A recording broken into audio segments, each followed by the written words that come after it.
Hi, Tom. Welcome back to 10 by 6, second edition. I've had a good week. Thanks, Jace. Yeah, welcome to all our viewers. And yeah, I had a great week, thank you. Yeah, how about you? Yeah, my sinuses aren't any better, but other than that. I blame Brexit. Yeah.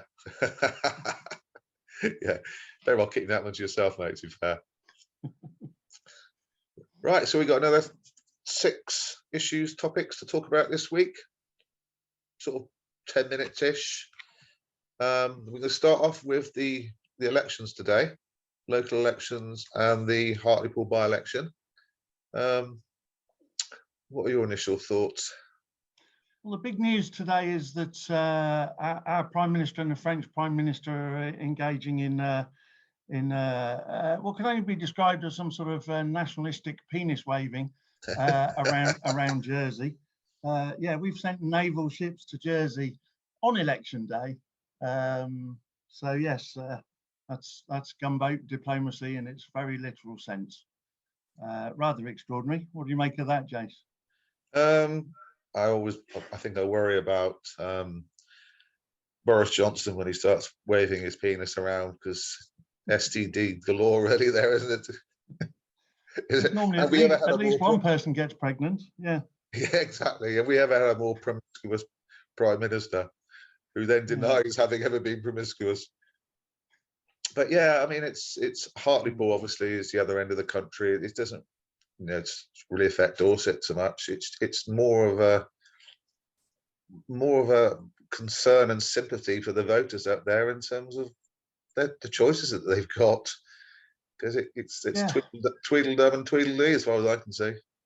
They seem to have Hobson's choice. It seems to be how things are at the moment. As we know, both parties have shifted to the right, which makes the Conservatives fairly extreme right, and it makes Labour, right of centre. I would suggest at least, and not a lot of choice amongst the major parties for working people to vote for a party that genuinely has their best interests at heart, and policies that will improve the lives for them and their families.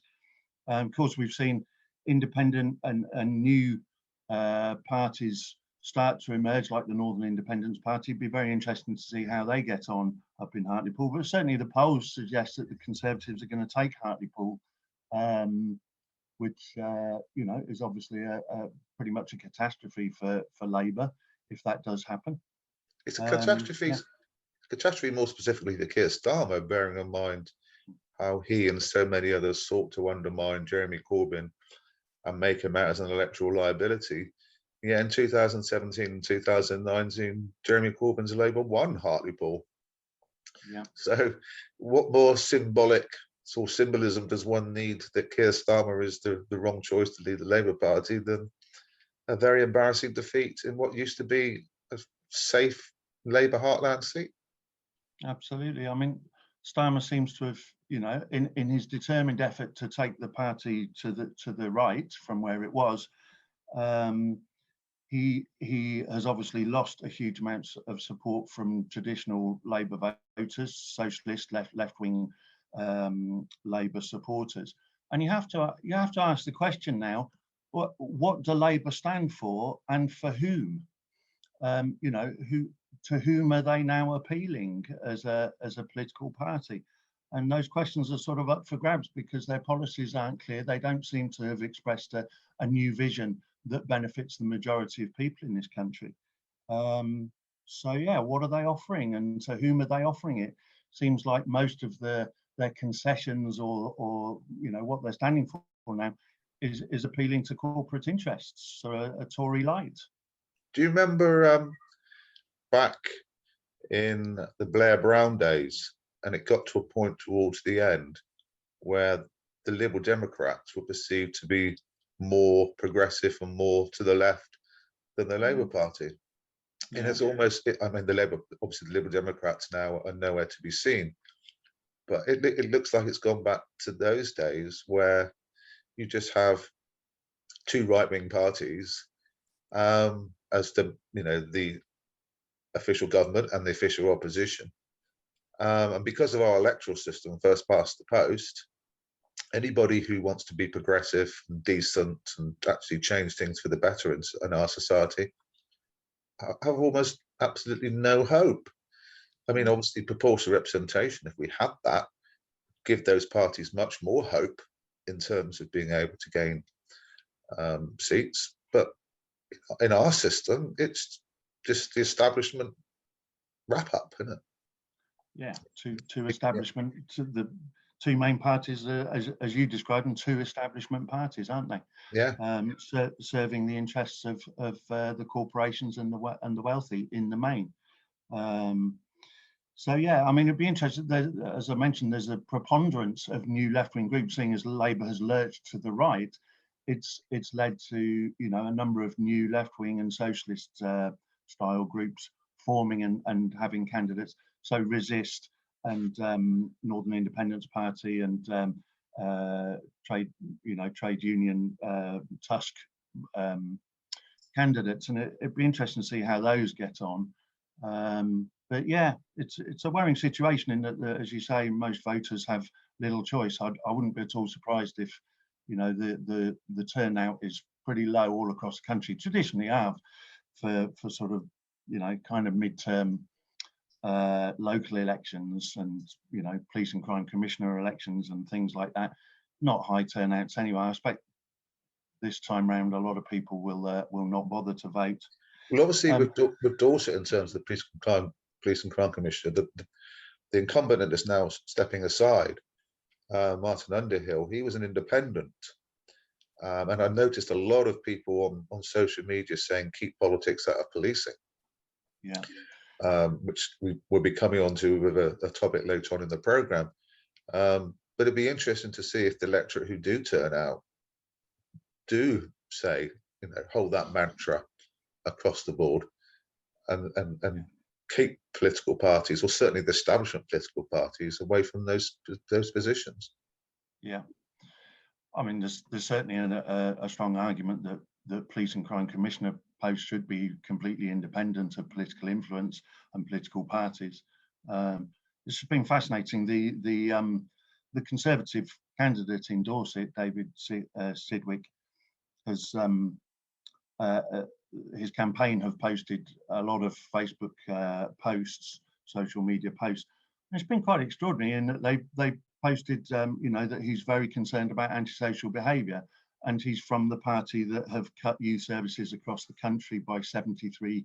73% of youth provision has disappeared in the last 10 years, leading to an increase in the number of young people involved in crime and antisocial behaviour, first-time entrance to the juvenile justice system, the youth justice system. He's posted about concerns over police numbers and the closure of police stations, and yet belongs to the party that has presided over more than half of our police stations in the country have closed in the last 10 years. More than half of police station front offices in Dorset have closed in the last 10 years. And finally, he posted something about integrity, which I'm not sure what to say about that, given the rampant corruption that's been very evident recently. So yeah, surprising things to campaign on, really. I think just to finish off on this particular topic, it was I like I think somebody quoted a long time ago saying that a political manifesto is like the three horsemen of the apocalypse, or was it the four horsemen of the apocalypse learning how to write? And it's just true, isn't it? It's just lies, drivel, get me into power, and then stuff a lot of you. Yeah, quite. And of course, the other thing is we have the London mayoral elections, but I mean, if polling and bookmakers' odds are anything to go by, it's pretty much a certainty that Sadiq Khan will be re-elected there. There's obviously 20, I think, in total candidates, but I think most of them are kind of joke candidates or candidates that have almost no chance of posing a threat to Khan. So it looks like Sadiq Khan will be re-elected there. Okay, let's move on to The next topic, and this one is a very worrying, concerning report, profound report that was published a couple of days ago, and also I published it yesterday. And it was a poll of 50,000 people across the globe, and it basically asked them a series of questions via a questionnaire about democracy. And I'll just read out the main findings to you, Tom, and to the viewers. The biggest perceived threat to democracy isn't foreign election interference, Russian influence, or the power of big tech. It's economic inequality. Since 2020, more people have become concerned that social media platforms have a negative impact on democracy, particularly in the US and Europe. Since Biden's inauguration, global opinion of the US's impact on democracy worldwide has increased in most parts of the world. However, nearly half of people around the world are still concerned that the US threatens democracy in their country. Fear of China's influence and fear of Russia's influence were lower than the US, who were the overall perceived to be the ultimate threat across all the countries that were questioned, 53 countries. So that is, it's a scary one, isn't it? I mean, is it the Trump effect? I know we're going to talk about Trump later, but is it, the Trump effect, do you think? Is it COVID in terms of our rights being, reduced and withdrawn by governments across the world?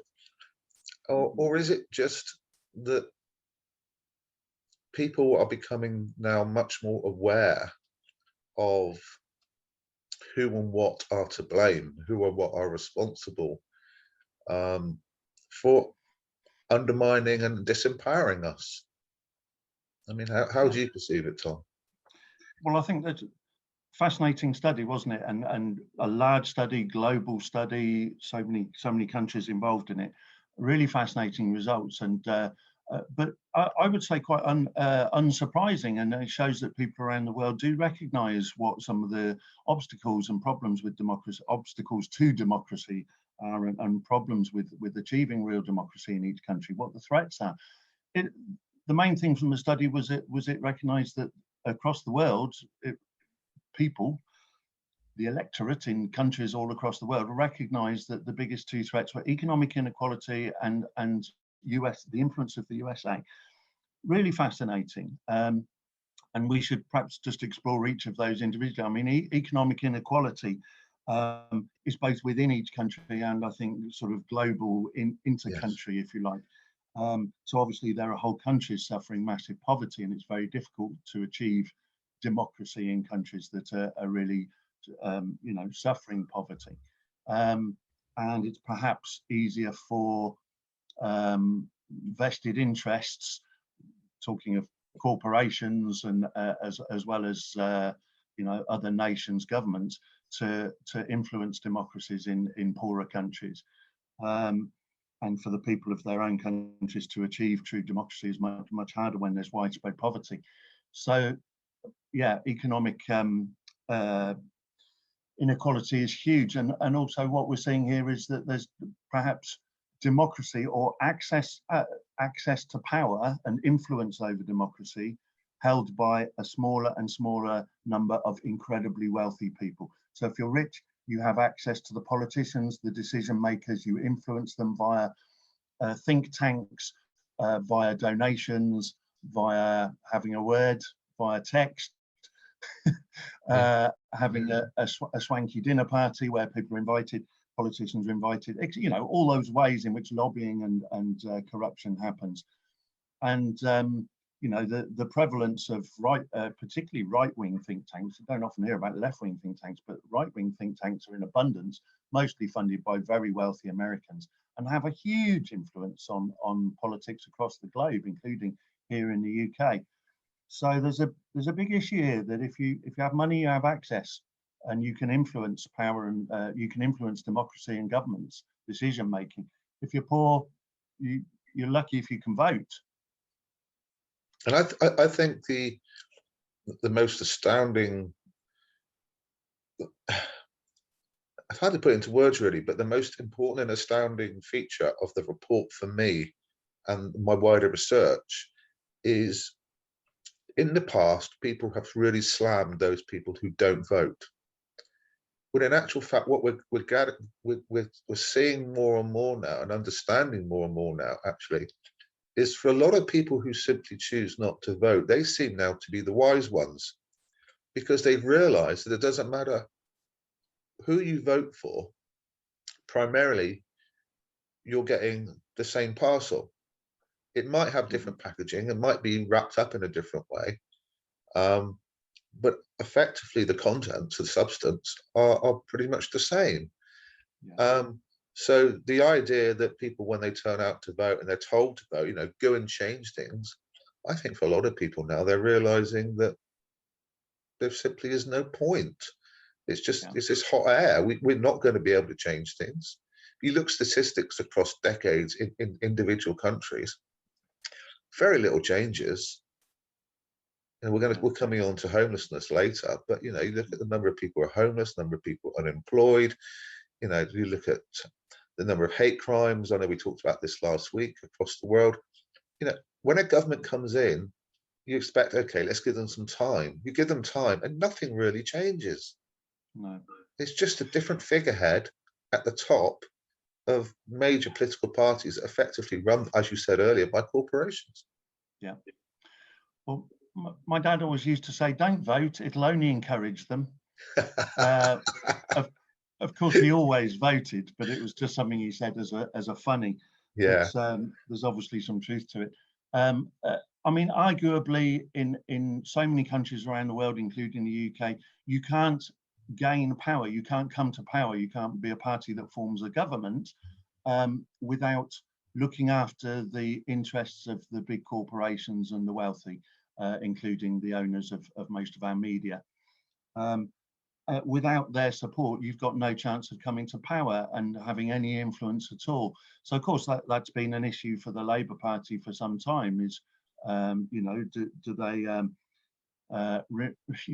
renounce what they originally and have generally always stood for, the interests of working people over capital, and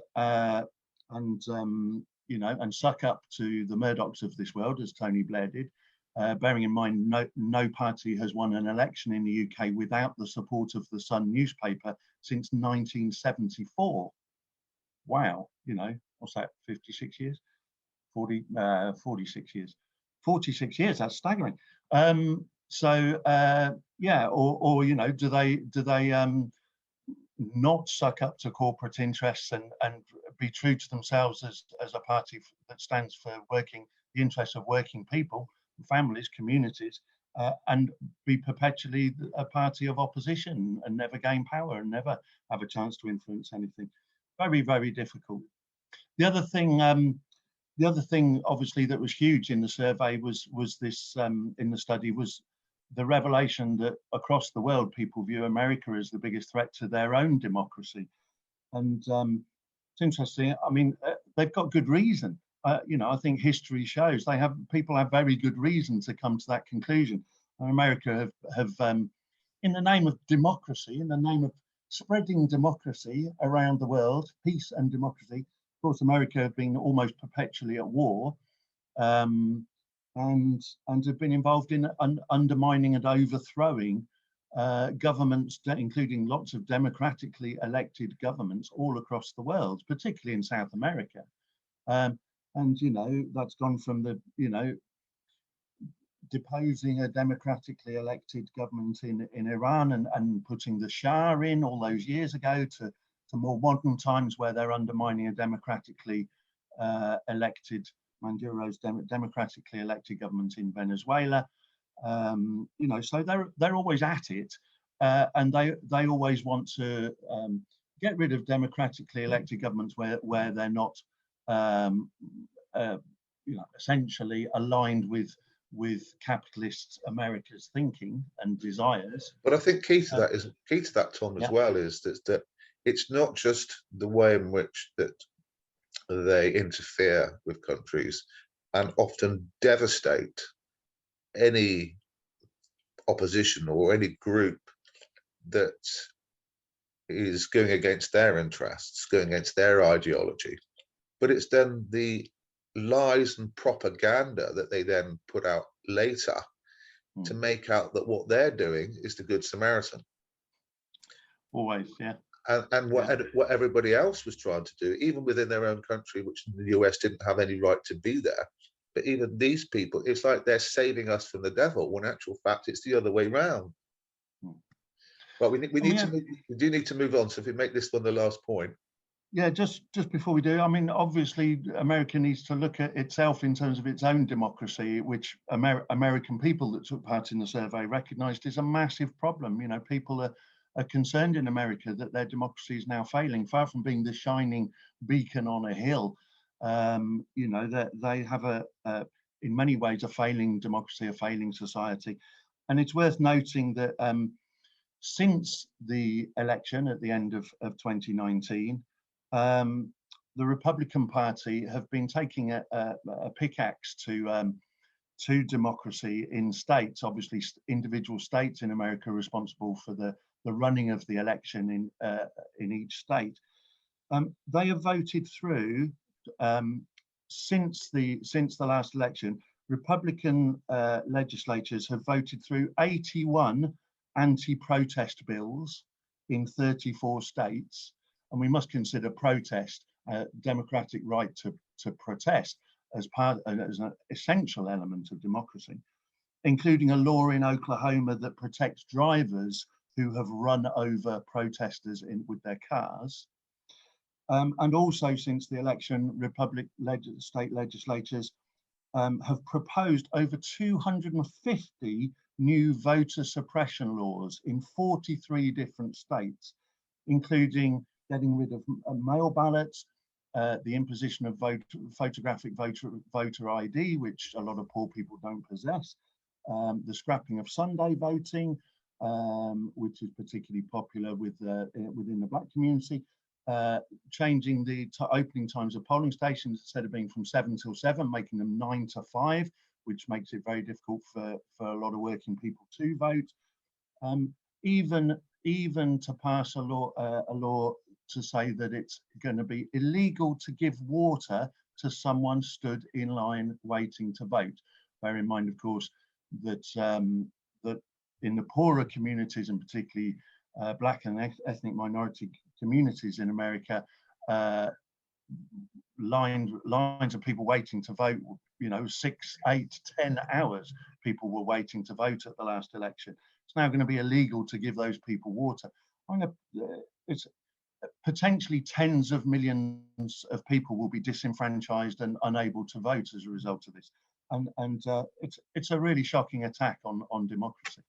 But to finish off, as depressing as all that is, to finish off, at least this poll shows that people around the world are perceptive. Yeah, that they see it.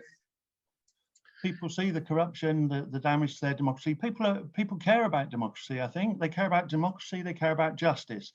And when they see things that are unjust, they see a society that's increasingly unfair, that operates in the interests of a small number of very rich people, and where even their voice is cancelled, disenfranchised, etc. People care about that, and hopefully, as well as seeing the ravaging effects of climate change, within a few years, I think in a lot of countries we'll see people rise up and say no more. Yeah, brilliant. Okay, thanks, Tom. We're going to move on to the third topic this week, and one that caught the public imagination not only over the last 6 or 7 weeks, but over the last decade. And it was reputedly the final episode of Line of Duty was last Sunday. And I think it threw up some really interesting points to consider. I mean, you haven't watched it, Tom, have you? No, I haven't. So I know you watch it though, Jay. So I'll ask you some questions about it, because I know that you and lots of other people have pointed out how the writers are clearly making some statements about the state of our society and maybe politics through the writing of Line of Duty. So share with me some thoughts about that. Well, I don't want to ruin it for anybody who hasn't seen it, so I'm not going to be talking about the plot lines specifically or anything like that. But there are sort of 3 points that have sort of occurred to me. The first one actually is I really picked up on Series 6, and Series 6 writing very much picked upon real situations that occurred and brought it into the script. So we have one of the main integral parts of it, the theme running through the whole decade, if you like, the 6th series, is child abuse, child exploitation by powerful people. Now we know that this isn't just Line of Duty fiction. This is reality. We know the 60s and 70s, 80s, into the 90s that cause celebs, powerful people, including politicians, including fixers, if you like, on both sides of the Atlantic, and that's what we've seen in more recent times, are very much integrated into a dark, callous, vile process by which they have taken children from vulnerable positions, care homes, etc., and abused them, and in some cases murdered them. So I think Line of Duty has reflected that, and hopefully for a lot of people who watched that series, where there were subtle and not so subtle inferences to Stephen Lawrence, to Cliff Richard, to Jimmy Savile, to leading police officers, to leading politicians across the last 3 or 4 decades, etc., including, the likes of, Cyril Smith, for example, stood next to Jimmy Savile. But he's not the only one. He's the tip of the iceberg. But I think what's happening, obviously, is that we are not invited to the party in relation to understanding what really occurred. I think we're sent off on wild goose chases, usually via the media, usually by plants in the media, so that we don't actually ever get to see. I mean, there was a fascinating bit in episode 4 or 5 that basically intimated that, if you remember, the helicopter that was hovering above Cliff Richard's property, and what then happened was that the Cliff Richard and his legal team hit back at the BBC, and the BBC were forced to apologise. Now, it was very much within the programme, within the writing, it was intimated that in itself was a stitch-up.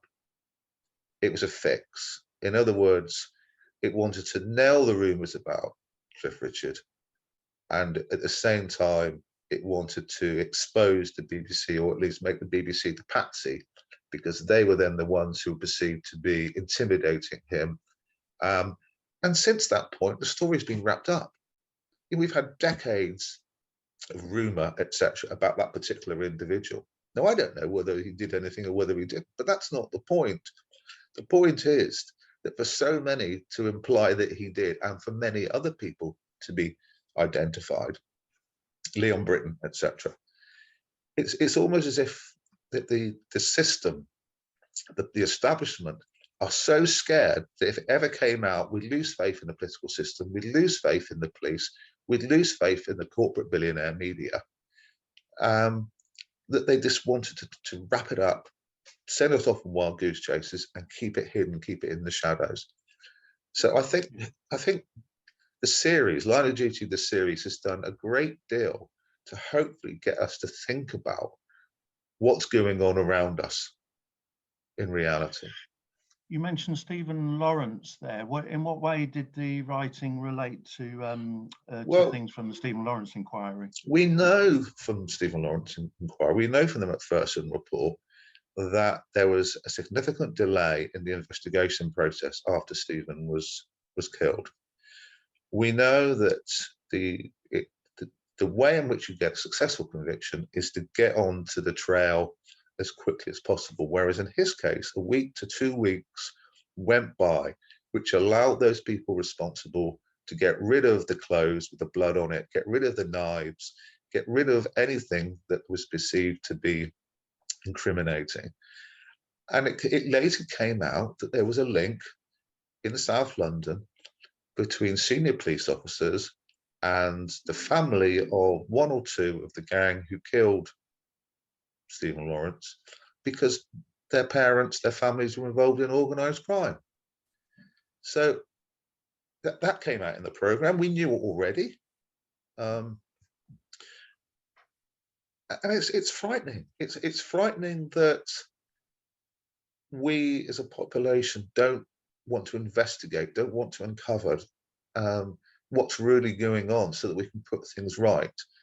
And then it becomes marginalized into a series that grabs the throat of the population and keeps them gripped for a number of weeks at a time.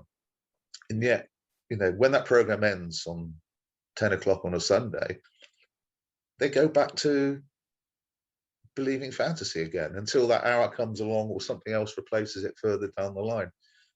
So again, I think that really invoked a real life issue in the Stephen Lawrence murder, which has been ongoing now for almost 30 years. It invoked obviously the Macpherson report and the investigation of institutionalized racism.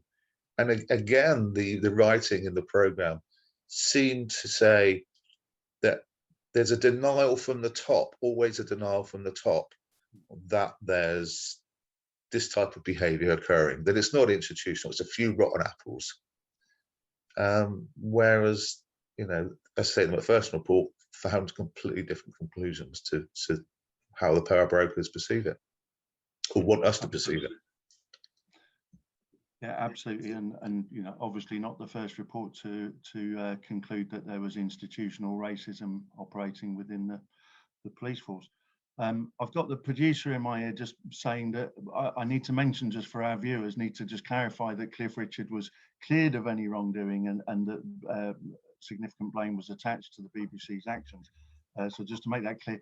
But yeah, but I wasn't suggesting that Cliff Richard is in any way responsible. That isn't the point I'm trying to make. No. The point I'm trying to make is that the programme and the writing very clearly believed that there was a methodology behind the way in which we were manipulated around that issue, that the helicopter flying over Cliff Richard's house and the consequent response by Cliff Richard and his legal team to the BBC was in fact in itself manufactured.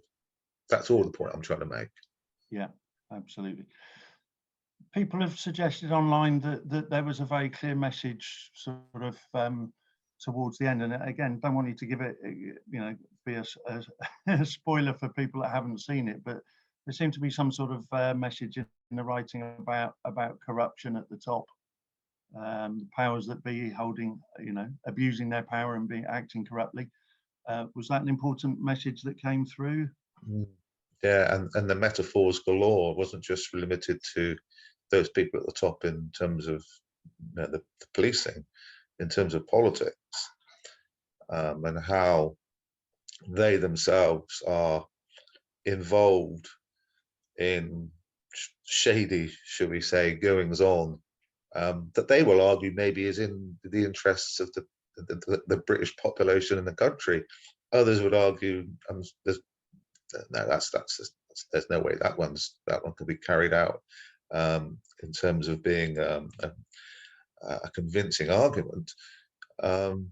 But yes, there's certainly a metaphors galore that suggests that there's people in this country in very powerful positions at the moment who we know very well who aren't serving our interests. So how about a Series 7? Do you think the powers that be will make sure there isn't one? Well, I don't think there's any intention to make a Series 7. And I actually just wanted this last point, is that a lot of people, because we watched it, we waited till the whole series was over and then we watched it over consecutive evenings because we prefer to do it like that. And we noticed that there was a lot of negativity about the final episode being underwhelming. Well, actually, I didn't find the final episode underwhelming at all. I found the final episode reflecting reality. It wasn't going to be a nice, sweet ending with everybody locked up in prison and, you know, all the powers that be, the corrupts were being outed and, you know, the key was thrown away. It was never going to be like that, because that isn't reality. The reality is that these people are so entrenched and so powerful and so influential, and they're surrounded by powerful and influential people, that bringing them down means bringing a lot of other things down with it. And that isn't going to happen, not unless we all unify and say we've had enough. But until that point, I think what the last episode of Line of Duty was excellent. It reflected exactly how British society is, and not just British society, but multiple societies are, in terms of the corrupt influences. Right. Okay, so I think we'll move on now. We'll move on to our fourth topic, and it is the climate crisis in terms of the Dorset Rebellion of One. And I managed to meet up with them on Zoom yesterday, and I talked to 4 of the 5 people who across Dorset had done the Rebellion of One last Saturday. It involved them sitting in a road on their own in Weymouth, Dorchester, Sherborne, Christchurch and Bournemouth, blocking the traffic with a placard on with a statement about climate, a personal statement about climate in terms of how it's affecting them specifically, to try and get the message across that the government's promises 2 years ago in terms of addressing climate change and addressing the massive issues which we talked about last week in terms of biodiversity haven't occurred. It's all been hot air. Things are escalating in a negative way just as much now as they were leading up to when they made the statement 2 years ago. And it's time, they say it's time, that we get this message out to the public in using a methodology that makes their point. And they argue that making a point, you know, in this instance, is about inconveniencing people. It's about sitting in the road so that cars can't travel, and it's then be prepared to be arrested. So what you have now is the interview I did yesterday with 4 or 5 of them. The Bournemouth representative couldn't make it, and they explained their rationale. They explained their experiences on the day and of being arrested in some cases, and what they hoped would be achieved. So here we go. Thank you very much for coming, and we've asked you onto the show because you're all part of the Dorset Rebellion of One last Saturday, and you're going to explain your experiences and your rationale. So I'm going to just ask a series of questions. I'm going to start off with you, Matt. If you could just tell us what your rationale was for being part of the protest last weekend. Sure. I've been aware of the climate crisis for 45 years and was involved over those years in various forms of trying to respond to it, including in my professional life as a building designer, trying to encourage clients to build environmentally responsible buildings. But we've got to a point where the urgency for change is so great that we can't go on relying on conventional forms of campaigning, because they have failed over 45 years. And so we have to move towards more radical, more challenging ways of encouraging the government to do what they say they are in favour of doing, which is to actually address the problem. The public in favour of it. A lot of businesses are there. We worked with people like B&Q who are surprisingly environmentally aware, but government consistently have talked green, but absolutely failed to deliver. Thank you. Ben, have you got anything you'd like to to add to Matt in terms of your rationale? Yeah, I mean, like Matt, I've been writing to MPs and various things, but I'm also a geologist, and I've read the science, I've read the IPC reports, and it just struck me the devastating position that we're in, and the likelihood of losing other coral reefs, of famines and severe weather, and basically it terrifies me. And there doesn't seem to be the change we need. There isn't that kind of urgent emergency response. So I guess it is just kind of expressing that help, we need to do something. What do you think was so special about you as individuals that you were prepared to do what you did, which obviously we'll come on to in a moment? You know, were you nervous about it a lot beforehand, and did you have to talk to people close to you in terms of making the decision, or was it just a fairly straightforward decision for you? Matt? Yeah, it was. Oh, sorry, Michael, go for it. Yeah, I mean, I think it was. There's a lot of preparation. You know, Extinction Rebellion is very well organised, and we had a lot of support both nationally and regionally to make this happen. And you know, a lot went on behind the scenes. But the days before, we were just talking about this, that you know, we got really nervous. You know, our sleep was being interrupted. You know, as thinking, you just, you know, wake up in the middle of the night thinking about it. What's going to happen? How's it going to go? And it was really quite nervous. And the build up to it on the day, you know, trying to find a quiet place to prepare your head, and feeling really nervous. But then as soon as I sat down, I felt very, very calm. And I think Emma was saying she felt the same. And it's like, yeah, it felt exactly the right thing to do. This was really a really well thought out action. And yeah, it really had an impact. So yeah. Brilliant, thank you. We can come on to the second question now, and we start with you, Emma, and we'll work our way around. But if you can just tell us, you know, firstly what you did, and then express the experiences that you had leading up to, during, and obviously in some of your cases, were you all arrested? No. So where some of you were arrested, if you can just take us through that experience as well. So you'd like to kick off, Emma? Emma, can you kick us off on that? Yeah, sure. So I was sitting in Weymouth at a major junction in King Street. It was all coordinated at 11 o'clock. I had like a sandwich board, a placard that said, "I'm terrified because my nieces face starvation and violence because of the climate crisis." And I walked into the road. I was actually on a crossing, pressed the button, lights went red, walked out in front of the cars that were waiting and just sat down. And very calmly on my own. And I think that's the strength of this action. It was a very sacrificial action. Obviously, we were quite vulnerable. We were putting ourselves at risk.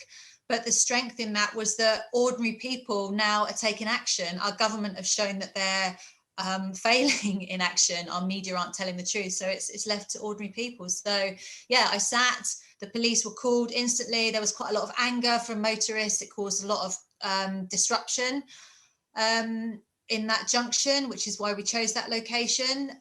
Like, we're sorry for disrupting ordinary people's lives, but what we're actually trying to do is protect people in the future by doing this. I was arrested. I was taken to Weymouth Police Station and charged with willful obstruction of the highway. So I'll be going to court to answer to that charge in the next few weeks. Okay, thank you, Emma.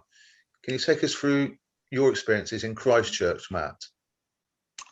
Yeah, well, it was interesting. I wasn't arrested. I sat and I felt safe, though cars were actually at one point going both sides of me because our picking of the location wasn't ideal. But I didn't feel at risk during that. And then a policewoman came over, WPC came over, and started talking to me, and she actually stopped the traffic. So she did the job that I was supposed to be doing, because I wasn't actually effectively blocking the road, but she did very effectively. And then she talked to me for 20 minutes before I got up, and persuaded me that I should get up. And the reason for that is that she required at least one other officer to help her in the arrest. And there wasn't an officer available to do it. There were community support officers, 4 or 5 of them, who were managing the traffic. But it was quite a weird situation, really. And I think she was really good. I was really impressed with her. She was manipulating me quite skillful. I mean, dealing with me very skillfully, very pleasant, but really tugging at every emotional string that she could think of to persuade me to stand up and go to one side, which eventually I did, because without being arrested, I would have been there for hours. Brilliant. Thank you, Matt. That. No, brilliant. Thank you, Matt. Ben, you can unmute yourself and take us through your experiences in Dorchester. Yeah, so it was on the Pelican Crossing. So I sat down and the car was already waiting there. And the lady got out and explained how she wanted to get past. So that was, I really felt sorry that I was disrupting her. And yet, obviously, because of the larger picture, I felt I had to stay there. So I did explain to her that I was sorry to be there. And then the traffic started queuing up, and then the police arrived and arrested me. So I didn't get up. They had to lift me out the road, hold me to one side, and then handcuff me behind before taking me in my car to the station. And how did they treat you at the station? Yeah, I was treated well, and then 2 charges to appear at court. Right. Okay, brilliant. Thank you. And Michael, your experiences in Sherborne? Yeah, sort of quite similar to Matt's in a way. I sat down outside the Abbey in quite what I hope was quite a sort of narrow stretch where there was sort of 3 flows of traffic coming together. And so I was kind of blocking traffic coming out of the one-way street. And it's, yeah, the first person sort of she got out of her car and said, I support what you're doing, but, you know, I want to get on. But I said, I'm not moving. And so she got back in and they waited a bit and eventually worked out how they could crawl around me, just kind of get through the traffic. And so cars started doing that. It's surprising, even on a quietish day in Sherborne, the queues mounted up and people did get quite angry. But for as many angry people, there were people who, particularly passers-by, who were very supportive and came up and said, "It's a brave thing you're doing." And yeah, so it was good. And then a community officer came along after about 20 minutes and had a chat with me, and I said I wasn't moving, and then he went and stopped the traffic coming towards me. And a member of the public was doing the same thing at the other side. So I ended up sitting in a very sort of quiet road where I was having chats with people who were coming by with pedestrians, but the traffic was more or less flowing around me. And I was just getting up to go, and then the police car showed up and challenged me more assertively. And I decided to say I wasn't moving. And so they very quickly arrested me and drove me down to Weymouth, which was quite a long drive, during which I had a very nice chat with the officers and enlightened them about climate change a lot, which they found quite interesting, and the joys of European train travel rather than flying.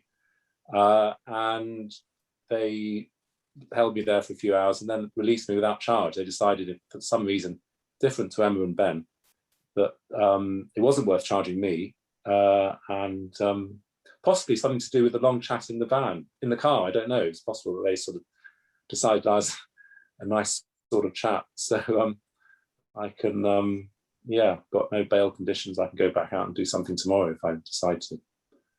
So yeah, it was quite a positive experience, actually, very positive. Excellent. Well, thank you all so much for expressing your experiences. Sort of one final question aimed at Emma and Michael. And obviously, chip in, please, Ben and Matt, if you need to. But just overall, what do you hope that this is achieved on behalf of Extinction Rebellion, but on behalf of the planet? I think you want to go first, Emma, or No, go ahead, Michael. I think what I felt, this is the first big action we've done since lockdown started to ease, and I think it's showing that XR is beginning to show that we are still here and we are still active and sort of building momentum for the rest of the year. It was a very important year with the G7 in June and then COP26 in November, and it's sort of setting out that we are actively organising for that now and what we're going to be doing. And I think the impact was, as I said, is good. It was, sorry, I just, the phone's going, I hope it's not too intrusive. No, it's not a problem. There's been a lot of reaction on social media. The Sherborne Facebook page has been very interesting, lots of positive comments there, I think more than the negative ones. There's been an article on the Yeovil, the Somerset website, which was a bit more negative, lots of negative comments below it, but it's a good piece of writing, but they attracted more negative comments. But it starts a dialogue. It's creating a space where we can have, members of the public are thinking about this issue. They're aware that climate change, more aware of it, and I think that's the aim. It created a space in Sherborne on Saturday morning. Some kids came up and started talking to me. I mean, they were quite sort of sharp in a way, some of them, but there were also some of them who were more quiet, were a bit more supportive, and it was a space for people to think, really. Yeah, brilliant, excellent, thank you. Emma? Yeah, I think Extinction Rebellion is an actions-led movement. We're not here to be liked. We're here to tell the truth. In a failing government that are just full of cheap words and empty promises, backed up by media and news sources that are driven by profit and hostility. So in the absence of truth through our government and media, that's what we're here to do, to tell the truth about an emergency. And I think that's what we did. There were 5 of us in Dorset, but collectively over 200 across the UK. And I think it really spoke to local communities that this is affecting them, and that these kind of actions are happening not just in London, but in their local towns and villages. And that was really powerful. So to tell the truth, to start that conversation is really, really essential, and to hold not just our government, but our local councils to account on their failings in this crisis. So in terms of our objectives and what we achieved through that, I think it was really successful. I mean, the conversations that have been had locally are huge, and the coverage and social media, people that would normally ignore an action in London are listening because it's happened in their hometown. So overall, I think it was really successful. Brilliant, thank you so much. Well, thank you all of you for coming on 10 by 6 and sharing, obviously, your perspectives and philosophy as well as your experiences. It's been amazing. Thank you so much. You're welcome. Thanks. Thank you, Jason.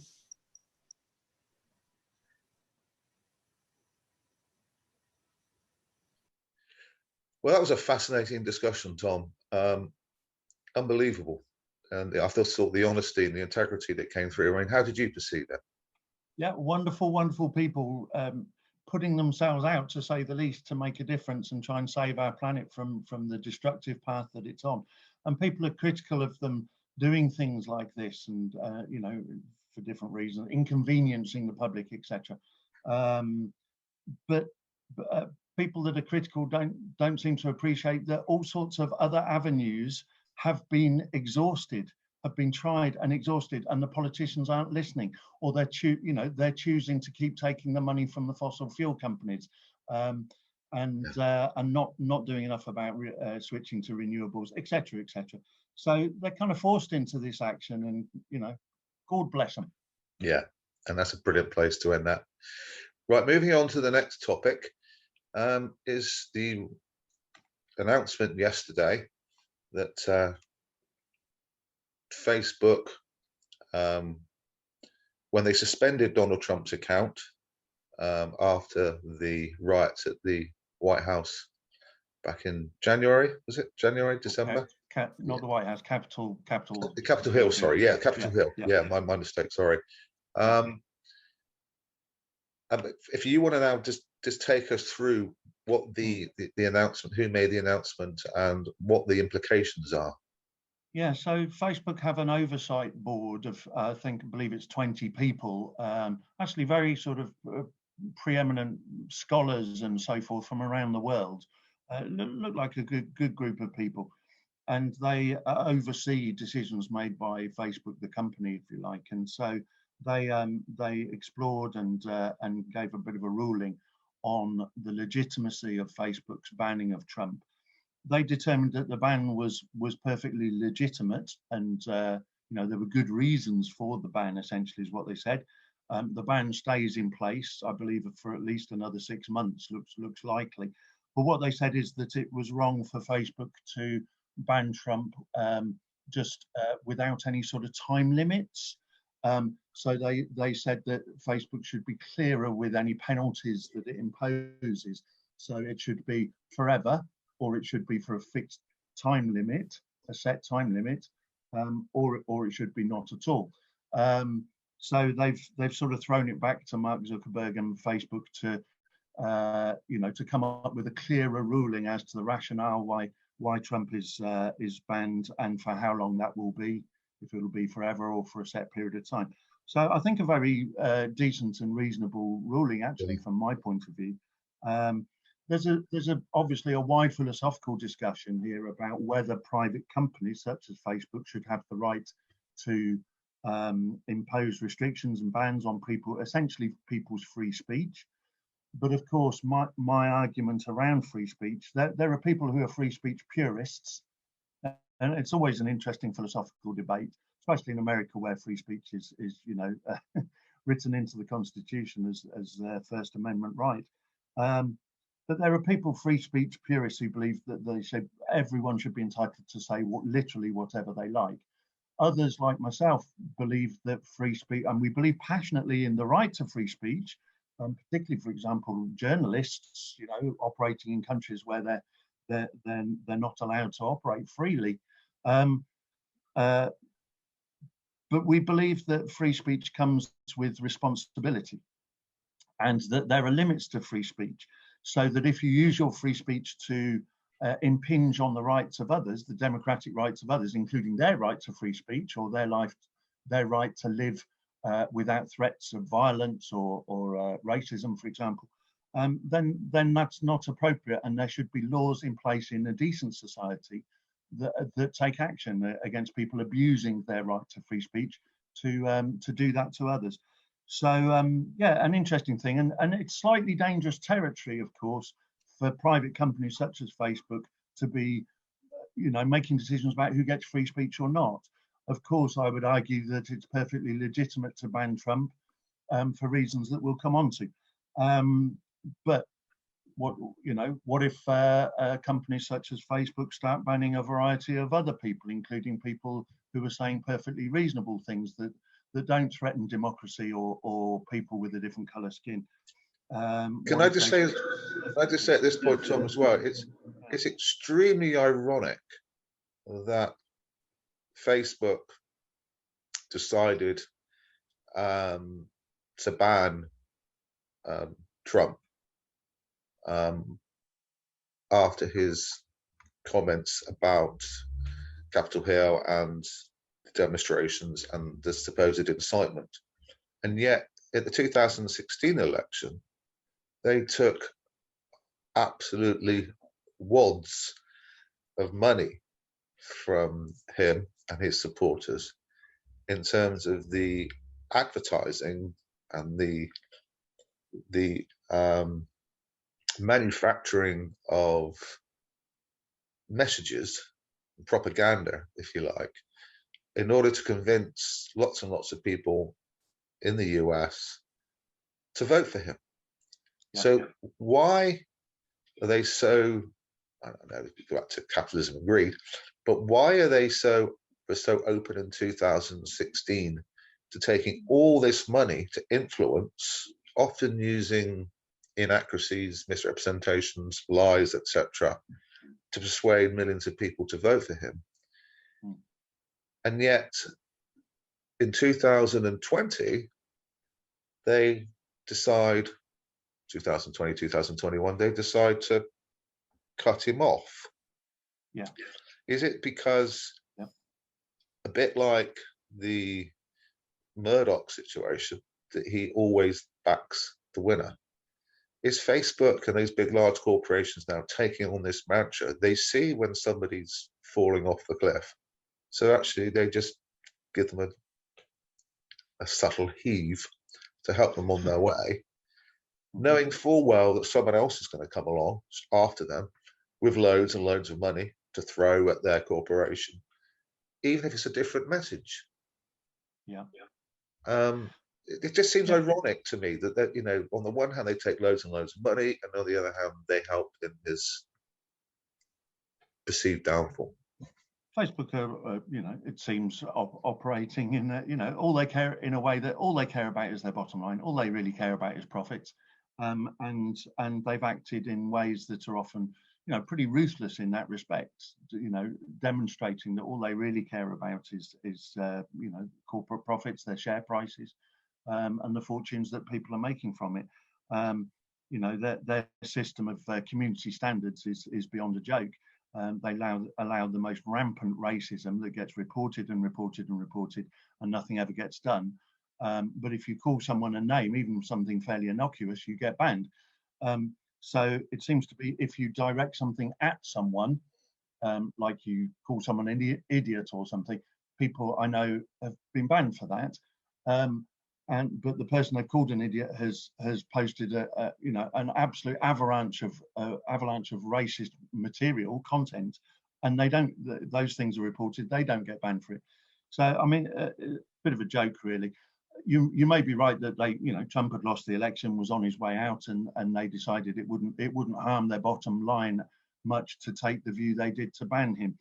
But I mean, it was different in 2016. Yes, they would take, you know, it took huge amounts of money to help with the Trump campaign and their targeting of adverts, much in the way that Cambridge Analytica worked with Facebook and the Leave campaign around Brexit to target adverts at people in specific ways based on their data, some of which was stolen.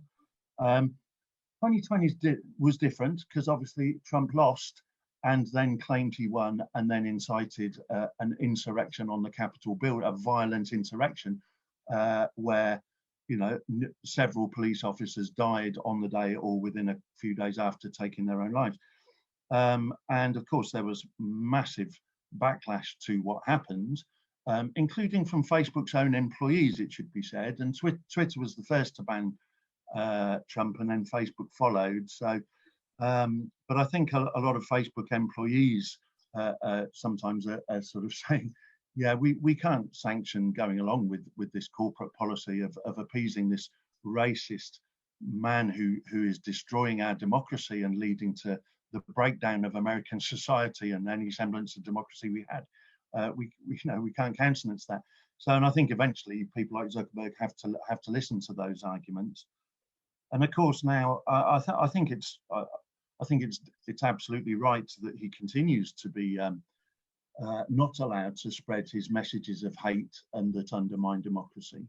Not only has his messaging consistently been, you know, racist, sexist, homophobic, etc., but also, you know, has been absolutely the undermining of democracy and the promotion of white supremacy in America. And he's still, obviously now, he's still promoting the big lie, which is, you know, that he won the election by a mile, and that it was stolen, you know, the Stop the Steal thing, you know, that it was stolen from them. And a huge amount of America, particularly Republican voters, still believe that Biden isn't the legitimate president and that the election was stolen from them, despite it being, you know, every court in the land that the cases went to threw the cases out for lack of evidence of any fraud.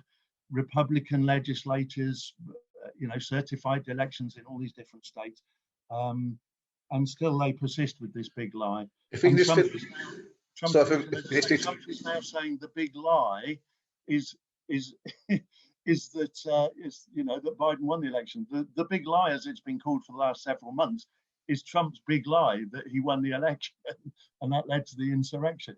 Now he's calling the big lie the fact that Biden won the election. He's trying to change what the big lie means. What a joke. well, we need to obviously finish off and move on to the last topic, but it's also interesting though that it's like a sandwich, isn't it? Because at this end, he's saying that he won the election, that Biden didn't win the election, and there was corruption. And yet, when he came into office, he said that Osama bin Laden, sorry, the Freudian slip. He said, so what was Barack Obama wasn't eligible to be US president because of he completely lied about his birth certificate and his place of birth, which was all uncovered and found out that it was a lie and blah blah blah. So it's. Trump just has a long history of racism, from excluding black people getting apartments in him and his dad's apartment buildings in New York back in the early to mid 70s, to the Central Park 5, and he's taking out a full-page advert calling for the death penalty for 5 black and Hispanic men that were imprisoned and years later found through DNA evidence and an admission by a confession by someone else they were found to be completely innocent of a rape, and through to the disgusting lies about Barack Obama's birth certificate and heritage and so forth, and then of course how he acted as president of America and the wall and calling Mexicans rapists. And I mean, he's just got this incredibly long history of racist words and actions. Can I just say before we finish a couple of things? One is you mentioned a Freudian slip there, and just for our viewers, just to know the definition of a Freudian slip is when you say one word instead of a mother. And before we finish, I just wanted to share one of Trump's closest allies. Well, 2 in fact. Rudy Giuliani, his home and office has just been raided by the FBI. Looks like he's may well have possibly committed crimes in relation to what he did and what he and Trump said they were doing with the Ukrainians. Looked like there was clearly a quid pro quo with after all, with what they were persuading the Ukrainians to do to undermine Biden, and they were offering the Ukrainian government something in return. So that's hilarious, and hopefully that will lead to prison sentences. And the other one is Matt Gaetz, this Republican politician that's one of Trump's closest friends and allies, big supporter of Trump, particularly unpleasant, nasty man, extremely right-wing, very opinionated, self-opinionated. And of course, he's recently been found to have been paying for sex, including quite likely, it seems, with an underage girl, 17-year-old girl who was underage according to their laws, and through his friend paying them for that, and other things that surround him. He's been boasting about those sexual conquests with his people in the Senate, and very inappropriately even sharing pictures and things. So it looks like he's disgraced and quite possibly might even have to face legal charges. And I just want to say this, and I can't really stress this enough, that if he ends up in prison, or at the very least having to no longer be a senator anymore, I will absolutely laugh my tits off. Yeah. Which, unfortunately, I'm just finishing off there. Unfortunately, is about all we can do, because it's the disempowerment is such that there is no other outcome for us than sometimes just to nervously laugh at things that actually go our way. Brilliant. Thank you very much, Tom. Right, moving on to the last topic of the day. It's a local issue. It's change for good. It relates to homelessness and people who have come together and given money to help and support. We got this on the eye the 4th of May, to help and support and get rough sleepers, people in precarious situations off the streets. Now, if I just give a quick summary, they've raised over £10,000 to help rough sleepers and precariously housed individuals, help them into emergency accommodation by providing essentials like fridge freezers. Overall, the ambition of the project is to aim to give these people a new start. There's other applications that are being put together and that are in for one-to-one coaching with a trauma support worker, equipment for daytime support, and offering phone power banks so people can, these people can charge their phones, etc., and communicate with the outside world and their family and their loved ones. And I think it's we need to finish off, on something that reminds us that there's so much humanity out there, and that people are doing some amazing things, often in such adversity. But they're not letting that hold them back. They're prepared to help and support vulnerable people. And wouldn't it be great if that was the holistic value system within our culture and within every other culture and society, instead of this animosity that grows towards vulnerable people. But I don't want to harp onto that. I just want to celebrate the whole premise of this project in Bournemouth, Christchurch and Poole, where it's operating, in helping vulnerable people to start again, to start afresh. I mean, how fabulous, Jace. I mean, a really fabulous local project affecting the lives of vulnerable people in Dorset, and ordinary people that have contributed, donated funds to, £10,000 in total to get this project up off the ground and running. Fabulous also to see it's not just about providing a physical accommodation for people, it's about the support services that need to go with it for that process to be successful. People that are homeless often are suffering with exclusion, familial problems, drug and alcohol problems, mental health problems, all sorts of challenges, and need professional support of all sorts of different types to transition back into not being on the streets anymore. And really great to hear that the project incorporated a variety of measures to give people a package of support that they really need. And that's very similar to here in Weymouth, where we both are. The Lantern Project, I must give them a shout out, because they've been doing that sort of work for many years now, very successfully. They're incredibly well run and really turn people's lives around here in Weymouth. So hopefully Change for Good in the east of the county will do something very similar. Brilliant. Yeah. And what a great place to finish this particular episode of 10 by 6, because it's celebratory. It's celebratory. Well, thank you for your company, Tom. Yeah, again. Lovely to see you again, Jace. I've really enjoyed our chat, and we look forward to people's comments. Do leave comments, obviously, as Jason always says. Follow us on the social media channels, but also and the website, the Dorset Eye website. But also, if you're viewing this on YouTube, which you probably are, do leave us comments and even suggestions, ideas for topics that you think we should cover, local, national, international topics. Leave us your comments below. Brilliant. Well, we're gonna see out with a funny, but something a bit humorous to finish off with. But see you next week. You have a good week, mate. See you next week. Enjoy this, everyone. Take care, everybody. See you next week. Bye.